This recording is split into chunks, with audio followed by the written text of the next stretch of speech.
जिन काल्पनिक भगवानों के चक्कर में वो लोग पड़े हुए हैं, जिन राजा महाराजाओं का राजा महाराजाओं जो पहले हथियार लेकर जो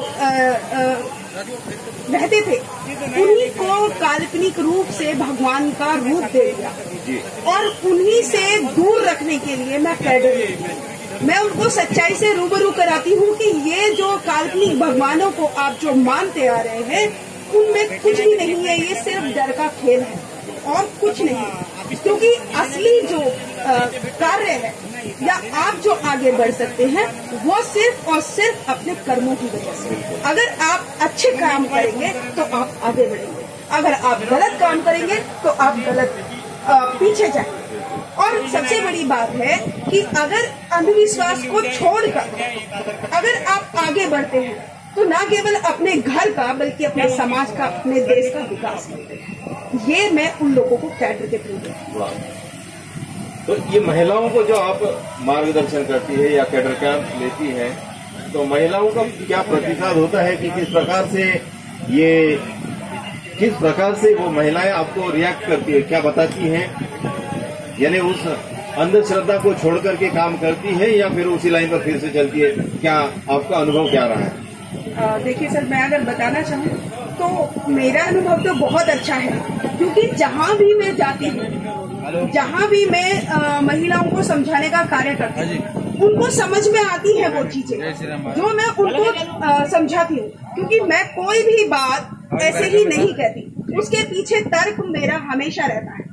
जब मेरा तर्क रहेगा तो मुझसे कोई क्वेश्चन भी कर ले, मुझसे 1000 क्वेश्चन करे, मैं 1000 क्वेश्चन का आंसर करूंगी, लेकिन उनको समझाना ही, उनके दिमाग में वो बैठाना। क्योंकि देखिए, मैं हमेशा उनसे जबरदस्ती में कुछ नहीं करती। मैं कहती हूँ जो भी मैंने कहा है, बस मेरी आप लोगों से यह रिक्वेस्ट है कि जो भी मैं आप लोगों को बता रही हूँ, बाबा साहब के बारे में बता रही हूँ, उनके विचारों के बारे में बता रही हूँ, तथागत बुद्ध का धम्म बता रही हूँ, तो आप इस चीज को जाकर अपने घर में डिस्कस करें, अपने घर में उसका डिस्कस करें। और अगर जो कोई पढ़ सकता है वो पढ़े, तभी तो वो आगे बढ़ेगा, तभी तो उसको पता चलेगा। नहीं तो क्या पता, बहुत सारे लोग ऐसे होते हैं जो कि कुछ भी बोल कर जाते हैं, और उनका लाइव उदाहरण आप देख सकते हैं राम रहीम के चक्कर में, आसाराम के चक्कर में। क्योंकि वो लोग कुछ नहीं करते, वो ना तो उस चीज को घर पे आके सोचते हैं कि उन्होंने क्या बोला, बस जो बोल दिया वही सत्य है। जबकि तथागत बुद्ध ने भी ये कहा था कि मैं जो बोल रहा हूँ आप उस पर बिलीव मत करो, जब तक कि आपकी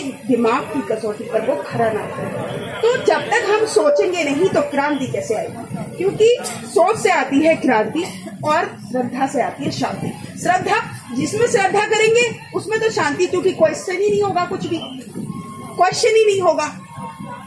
अगर हमारे पास सोच होगी तब हम आगे बढ़ेंगे, तब हम क्रांति करेंगे, और हम आगे तभी बढ़ सकते हैं जब हम अपने इतिहास को जानेंगे कि हमारे साथ क्या क्या हुआ था और हमें उससे कैसे बचना है।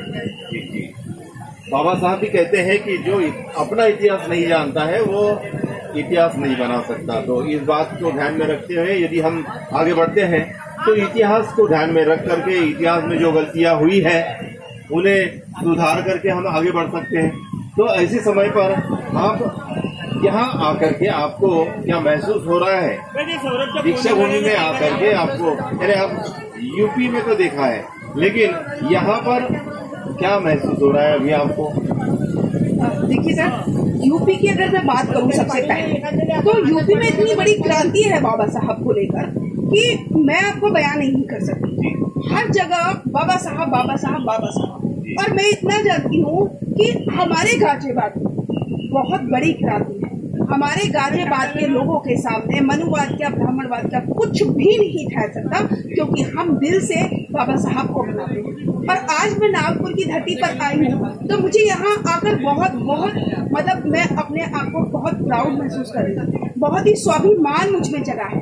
क्योंकि जितने भी यहाँ लोग हैं, यहाँ का कारवा देखकर मेरा दिल जो है, मैं बाग बाग कह सकती हूँ अपने दिल। और सबसे बड़ी बात, चिंता भगत जी जो कितने हरियाणा से, बिहार से, कहाँ से, यूपी से, कहाँ से लोग आए हुए हैं, उन्होंने उनके रहने का अरेंजमेंट वहां पर किया।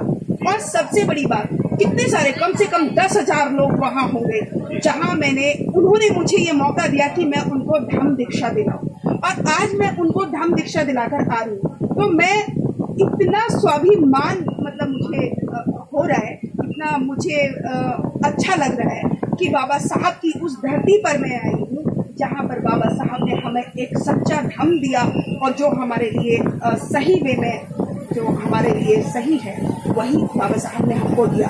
मैं एक बात और, बाबा साहब को धम्म चेंज करने की जरूरत क्यों पड़ी? बाबा साहब इतने महान, फिर भी हम लोगों को, बहुत सारे लोगों को, और बहुत सारे मेरे समाज के लोगों को डाउट है कि बाबा साहब ने कुछ गलत कहा होगा, तभी वो 22 प्रतिज्ञाओं का पालन नहीं करते। और आज भी ब्राह्मणवादी के अभी मैंने आप ही के महाराष्ट्र में बहुत सारे लोगों को देखा जो कि गणेश का उत्सव मना रहे हैं। तो उन सारी चीजों से बाहर निकालना बाबा साहब का मकसद था। बाबा साहब तथागत बुद्ध का भारत चाहते थे, और वो हमें देकर भी गए। बाबा साहब ने कोई भी काम अधूरा नहीं छोड़ा। बाबा साहब अपना सारा काम पूरा करके गए, लेकिन उन्होंने हमें एक जिम्मेदारी दी कि जो मैं आपको देकर जा रहा हूँ, आप उसको मेंटेन रखें। बिल्कुल। और उसी मेंटेन रखने के लिए मेरे जैसे, अनुरुद्ध जी जैसे, सोपान जैसे, और बहुत सारे, जिंदा भगत जैसे बहुत सारे भाई, बहुत सारी बहनें लगी हुई हैं बाबा साहब के उस मिशन को मेंटेन करने के लिए। बराबर। तो